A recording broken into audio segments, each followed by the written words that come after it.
namani Ulana kotani dibani irra nagani isana musuda fotuna egani garitti namani Tulame gini dure ganawaje dafauna gizai maganzal wadu alkani buya ani gawagizai galana duragu dire ngode gudan nagizai madadina gudi yesus dukabe iran gizai galana duragu dire ngode gudan nagizai madadina gudi yesus dukabe iran gizai galana durako dire gode goftana tesisa matadina koti yesus turakabe irra demsisa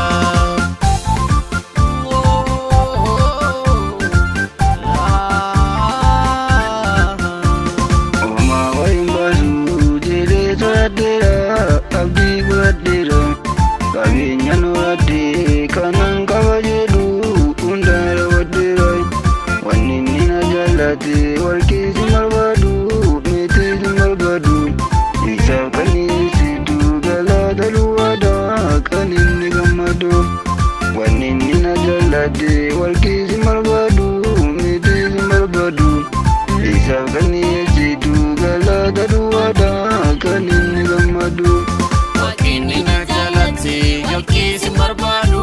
metisi marbadu isab kanisi tu galata duwada kanini marbadu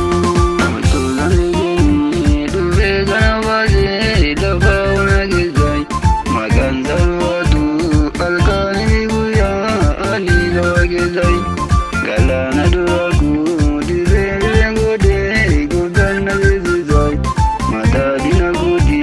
yesus dukabe iran gizai galana duragu dire ngode gudan nagizai matadina gudi yesus dukabe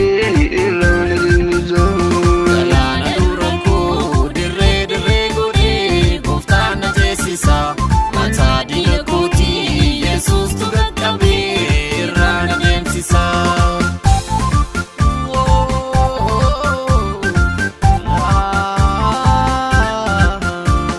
Idodina gizi taese gachu mali bandaba demezi balwatu anodura koti kuno gangaba tenjada witi ko turi darbi karata wakiti nuratira wadu abu abul kulu wanta wakiti tenjada witi ko turi darbi karata wakiti nuratira wadu abu abul kulu wanta wakiti Leenca daawwiti kootu asiin darbii karaa saba keetii nurratti raawwadhu hafuura qulqulluu wanta fedha keetii. Tulame gini dure ganawaje dafauna gizai maganzal wadu alkani buya ani gawagizai galana duragu dire ngode gudan nagizai matadina gudi yesus dukabe iran gizai galana duragu dire ngode gudan nagizai matadina gudi yesus dukabe iran gizai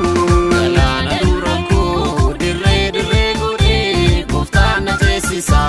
mataa diina kootii yesus turaqabee irraa na deemsisa.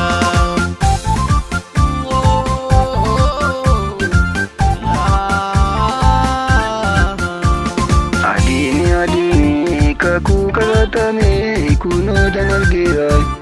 maqaa yesuusiin fayyinni waaqayyoo arraan ta'eera jaalate dhiigaa jaloolaate sabaasa kan biite warra diina keenyatti guyyaa dhumaan aduun isaanitti biite jaalate dhiigaa jaloolaate sabaasa kan biite warra diina keenyatti guyyaa dhumaan aduun isaanitti biite. Jaalate dhiigaa jaloolaate saba